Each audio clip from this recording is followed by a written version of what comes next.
Brought to you by ITIL.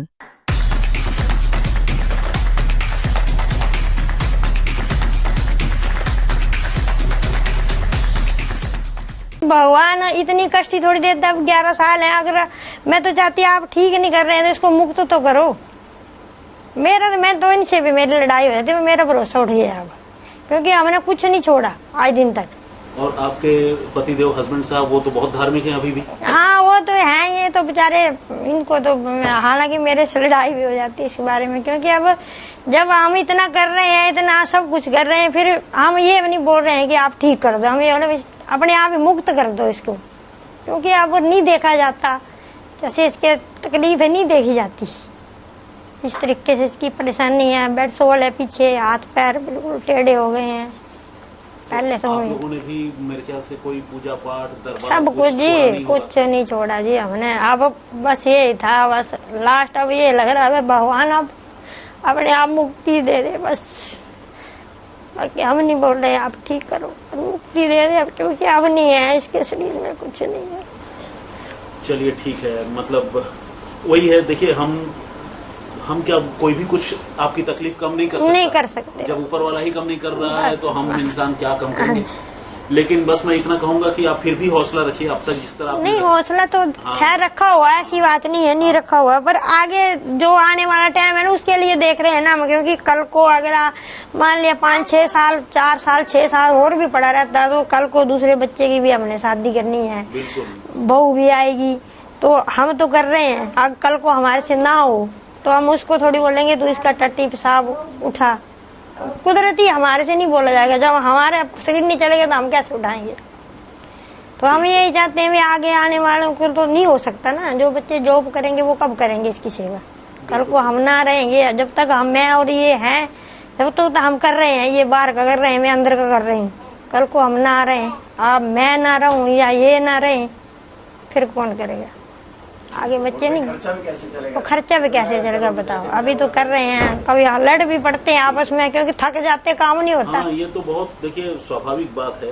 तो लड़ाई कई बार लड़ाई भी हो जाती है आपस में, क्योंकि थक जाता शरीर। झुंझुनाने लगता है ना हाँ, जब वो आदमी चाहता नहीं, लेकिन कई बार आदमी हाँ कुदरती हो जाता ना। तो हम तो इस मारे मैंने बोला इनको, हालांकि ये तो अभी भी राजी नहीं है, खैर ये तो अभी मना करे, पर मैंने बोला मैं माँ हूँ, ये अभी भी राजी नहीं है। मैं माँ हूँ, मैं कह रही आपने नहीं साइन करे, मैं करूँगी साइन।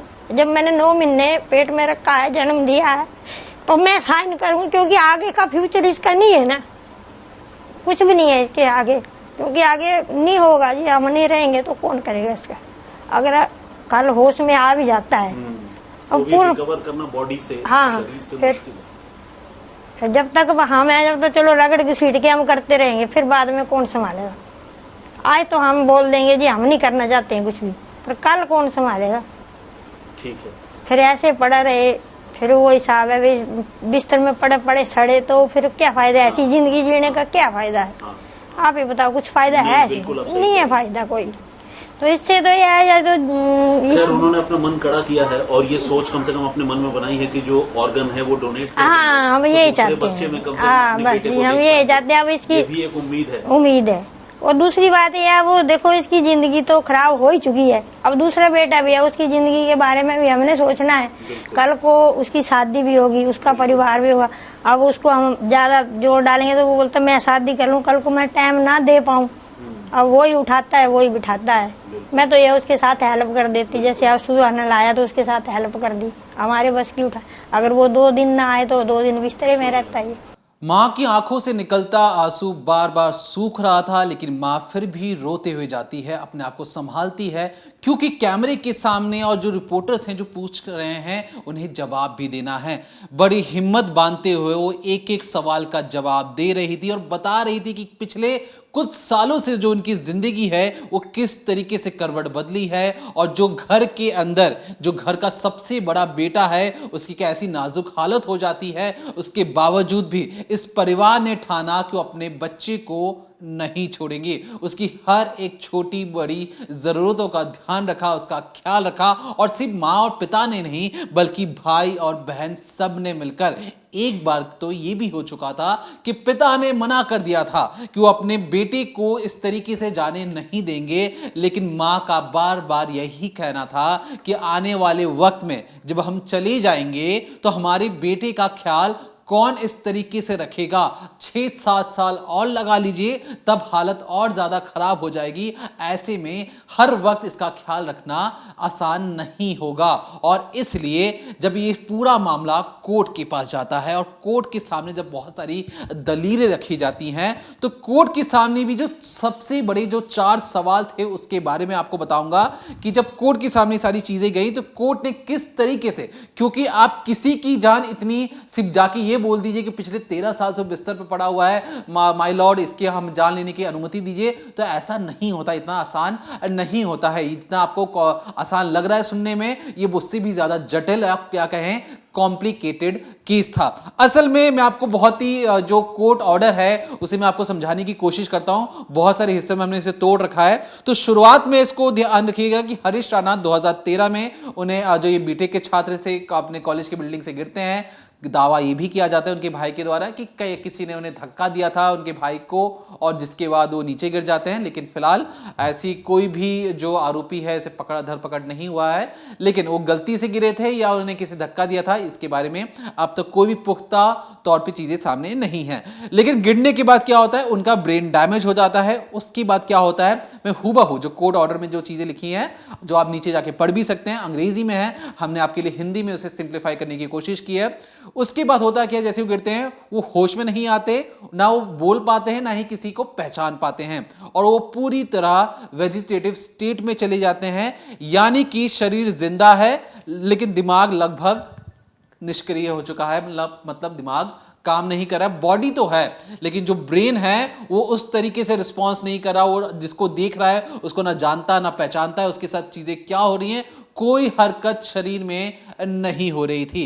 अब ये जो गिरने के बाद क्या होता है, ये पूरी तरह परमानेंट वेजिटेटिव स्टेट में चले जाते हैं। इसका मतलब ये होता है कि जो आपने जिस तरीके से बिस्तर पे हरीश को देखा होगा, उनकी आंखें खुलती हैं, दिमाग बिल्कुल काम नहीं कर पा रहा, ना सोच पा रहे, ना समझ पा रहे, ना ही कोई वो किसी चीज पर रिएक्ट कर पा रहे हैं। कोर्ट ने इसे कहा कि जीवन का सिर्फ जैविक अस्तित्व रह गया है, मतलब बायोलॉजिकल एग्जिस्टेंस रह गया है, मतलब सिर्फ और सिर्फ जो शरीर रह गया है, वो जो उसके अंदर जो जान थी, जो जीवन था, उसकी जो एग्जिस्टेंस है वो ना के बराबर है। अब इसके आगे क्या क्या होता है, मरीज को जिंदा रखने के लिए जब कोर्ट्स ने पूछा कि क्या क्या चीजें रखी गई हैं, तो मरीज जो है, जो पेशेंट है, जो हरीश राणा है, वो खुद से खाना नहीं खा सकते, ना ही खुद से वो पानी पी सकते हैं। ऐसे में क्योंकि वो ना ही चबा पा रहे हैं, ना ही कुछ घोट पाते हैं, तो इसके लिए एक फीडिंग ट्यूब लगाई जाती है। इंग्लिश में उसका नाम रखा गया है CANH, clinically assisted nutrition and hydration, मतलब एक पाइप उनके शरीर में जाता है, उस फूड नली से डायरेक्ट वो पेट के अंदर आपका खाना पहुंचा देता है। दूसरी एक और नली है जो सीधा आपके मुंह तक जाती है और आपके पेट में पानी भी पहुंचा देती है, ताकि आप हाइड्रेट रहें, आपको पानी की कमी महसूस ना हो। पिछले 13 सालों से हरीश राणा इस तरीके से जिंदगी जी रहा है। उसे ना खाने का स्वाद पता है कि खाने का स्वाद किस तरीके का होता है, क्योंकि ना ही उसने अपने मुंह में कोई अन्न डाला, सीधे तौर पर सीधे उसके पेट तक खाना पहुंचाया जा रहा है। यहां तक कि पानी का जो घूंट होता है वो भी वो घोट नहीं पा रहा है, सीधे उसके क्या कहते हैं फूड पाइप के जरिए खाना अंदर पहुंचा दिया जाता है। अब यहां पर जब ये सारी चीजें कोर्ट के सामने रखी गई, कोर्ट ने सारी दलीलें सुनी। हम बहुत ही एक तरीके से शॉर्ट में आपको समझाने की कोशिश कर रहे हैं, बहुत लंबा मामला चला था। लेकिन जो सबसे बड़ी दिक्कत आ रही थी कि जो कानूनी जो दांव पेच है कहीं इसमें उलझ ना जाए, तो कोर्ट के सामने 4 बड़े सवाल थे। क्या फीडिंग ट्यूब को हटाना, मतलब जिससे पानी और खाना जा रहा है, अगर क्या उसको हटाने से ये क्या मर्डर साबित नहीं होगा? कोर्ट ने कहा नहीं होगा। इसके बाद दूसरा सवाल, मैं बताऊंगा कि कोर्ट ने ऐसी चीजें क्यों कही। अभी आप ये समझिए कि कोर्ट के सामने जो 4 बड़े सवाल थे, कोर्ट ने उसका क्या जवाब दिया। अब इसमें ये क्या कि जो यूथनेशिया है क्या ये सही है? इथोनेशिया याद रखिए कि कोई भी जो पेशेंट होता है वो अपनी बीमारी के चलते खुद ही इच्छा मृत्यु अगर मांगे तो क्या ये सही है? अब यहां पर एक एक्टिव इथोनेशिया होता है, एक पैसिव इथोनेशिया होता है। एक्टिव इथोनेशिया में एक तरीके से आपकी जो इंजेक्शन देके तुरंत मारने की कोशिश होती है, तो उस तरीके का केस हरीश राणा के साथ नहीं है। वहां पर पैसिव इथोनेशिया, अब सोचिए एक्टिव मतलब तुरंत हो गया, पैसिव मतलब कुछ देरी के बाद, कुछ क्षणों के बाद मौत आएगी। जो इच्छा मृत्यु की जो प्रक्रिया है, जो प्रोसीजर है, 7 अलग अलग स्टेप्स के जरिए ये प्रोसीजर कंप्लीट किया जाएगा। मतलब पहले फूड की नली को खत्म किया जाएगा, जो बीमारियों की जो दवाइयां दी जाती हैं उसको बंद कर दिया जाएगा। कई सारे स्टेप्स हैं, उन सारी प्रक्रिया को पूरा करने के बाद अगर हरीश राणा खुद मौत के आगोश में चले जाते हैं तो इसे ही इच्छा मृत्यु मानी जाएगी। अब जो तीसरा जो सबसे बड़ा सवाल था कि क्या खाना और जो पानी रोकना बहुत ज्यादा जरूरी है, तो इस पर कोर्ट ने कहा कि ये नॉर्मल फूड नहीं है, ये एक मेडिकल एक तरीके से जो पेशेंट है वो ना खुद खा सकता है ना पी सकता है, मेडिकली उसे जिंदा रखा जा रहा है। मतलब एक आर्टिफिशियल वे पर उस पेशेंट को जिंदा रखा जा रहा है। उम्मीद ये लगाई गई थी कि पेशेंट बहुत जल्दी ठीक हो जाएगा, लेकिन इतने दिनों के बाद भी पेशेंट ठीक नहीं हुआ, ये कोर्ट की दलील थी। क्या मरीज का राइट टू लाइफ टूटेगा? क्योंकि देखिए हमारे देश में जीवन जीने का अधिकार हमारी जो संविधान है वो देती है। अगर हम कुछ इसी तरीके से अगर ऑर्डर पास कर दें कि किसी को जीने का अधिकार नहीं है तो क्या ये गलत होगा? तो इस पर कोर्ट ने कहा कि बिल्कुल नहीं, जीने का अधिकार एक तरफ है लेकिन राइट टू डिग्निटी को बचाता है। मतलब सम्मान पूर्वक जीना भी एक अधिकार है, सिर्फ जीना ही नहीं, सम्मान पूर्वक जीना भी एक अधिकार है। और जिस तरीके से जो पेशेंट है, ये इनकी जो आत्मा है ये अपने ही शरीर में कैद हो गई है, ना वो एक करवट ले सकती है, दूसरी करवट भी ले सकती, ना वो चबा सकती है, ना वो पी सकती है, ना वो किसी को पहचान पाती है। मतलब एक आत्मा उस शरीर के अंदर फंस के रह गई है। ना ही हरीश राणा अपने माता पिता से कुछ बातचीत तक कर पाते हैं। सोचिए एक ऐसा इंसान जो आवाजें सुन रहा है, जिसके पेट और मुंह में ना कोई खाना ना पानी जा रहा है, वो लोगों से बातचीत करना चाहता है लेकिन उसका जो शरीर है उसे बोलने की इजाजत नहीं देता। अब चाह कर भी ना, आप मान लीजिए आपके शरीर में कहीं खुजली हो रही है, आप ना उसे खुजला सकते हैं, आपके सर पर आपको लगा कि मैं कंघी कर लूं, कुछ कर लूं, आप कोई भी काम नहीं कर पा रहे हैं। ऐसे में एक आत्मा को लगा कि उसे आजाद होना चाहिए, लेकिन वो कैद है हरीश राणा के अंदर। इसके बाद कोर्ट ये कहता है कि अच्छा ठीक है, जरा पता लगा जाए कि ये जो सारी दलीलें हैं एक तरफ हो गई, इस पर मेडिकल की जो टीम है वो क्या कहती है। जब डॉक्टरों से पूछा गया तो डॉक्टरों ने कहा कि सर देखिए, जो ये हालत है पेशेंट की, इसे इरिवर्सिबल नहीं किया जा सकता। मतलब पेशेंट की हालत को ठीक नहीं किया जा सकता, इनकी रिकवरी ऑलमोस्ट इम्पॉसिबल है। मतलब ये ठीक बहुत, मतलब 100 में से 99% ऐसा हो सकता है कि बिल्कुल ठीक ना हो, 1% ऐसा हो सकता है कि खुद ब खुद ठीक हो जाए, लेकिन ऐसा कोई ऑप्शन इन्हें दिखाई नहीं पड़ता है। इसके बाद एम्स की एक सेकेंडरी बोर्ड बनाई गई, एक और बोर्ड बनाई गई। वहां पर जो पेशेंट है उसके इस स्टेट को देखा गया, समझने की कोशिश की गई, वहां पर इसे जिंदा रखने की कोशिश की गई, लेकिन वहां पर भी कोई सुधार नहीं हुआ।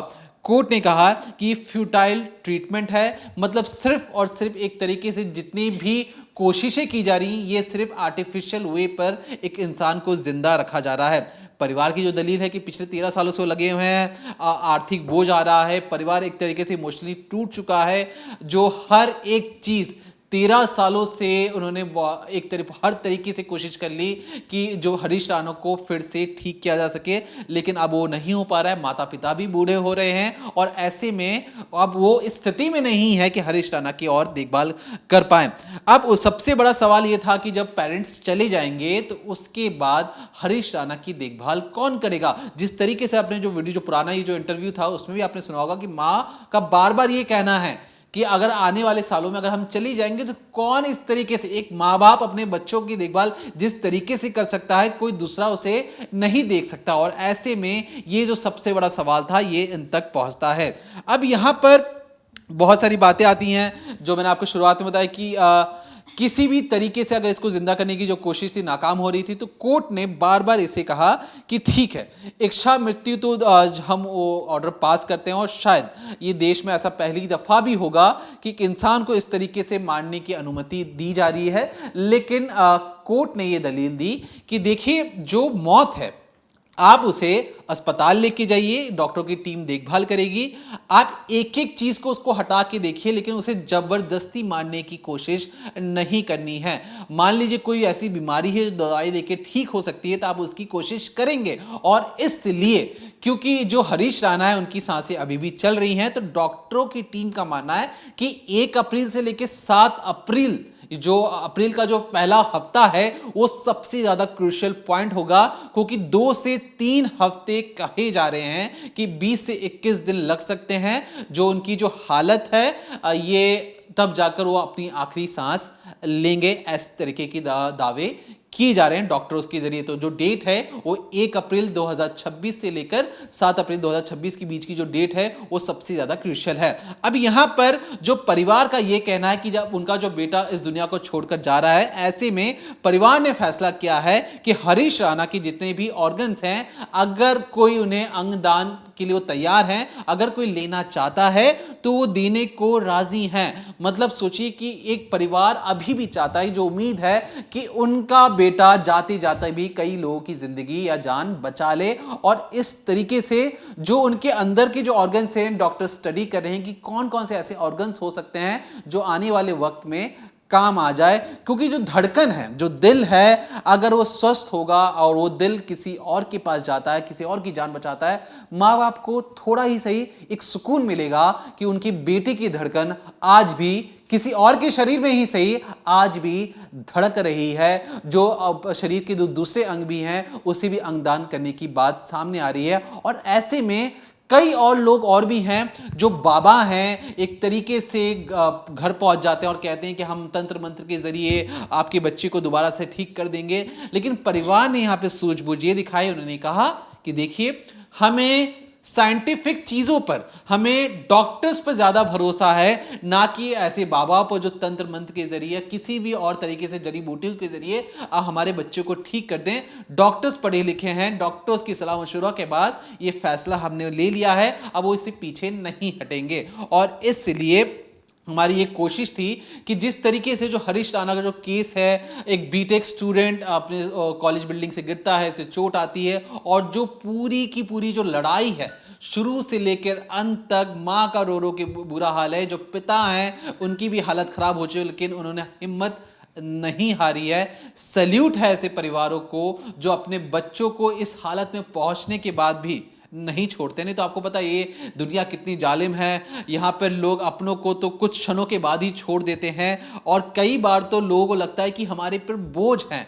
तो ऐसे तमाम, खास तौर पर जो आने वाली पीढ़ी है, जो बच्चे हैं, जो ये कह देते हैं कि जो माँ बाप बूढ़े हो गए हैं, उन पर खर्च आ रहा है बहुत ज़्यादा, ये संभाल नहीं सकते हैं, तो उन बच्चों से हमारी दरख्वास्त है कि आप इस तरीके की कहानी को सुने, समझें कि एक माँ बाप अपने बच्चों की इस हालत में पहुंचने के बाद भी छोड़ने को राजी नहीं हो रहे हैं, वो उसकी देखभाल कर रहे हैं, हर तरीके से देखभाल। आप समझ रहे हैं, अब वॉशरूम जाना हो, टॉयलेट जाना हो, खाना खिलाना हो, ठंड लग रही हो, खुजली हो रही हो, एक बच्चा जो बोल नहीं पा रहा है, उस माँ बाप की हालत क्या होती होगी। लेकिन आपने देखा होगा हमारे समाज में जो आजकल के जो बच्चे हैं, जो पीढ़ी है, उनको ओल्ड एज होम में छोड़ के आ जाते हैं अपने माता पिता को।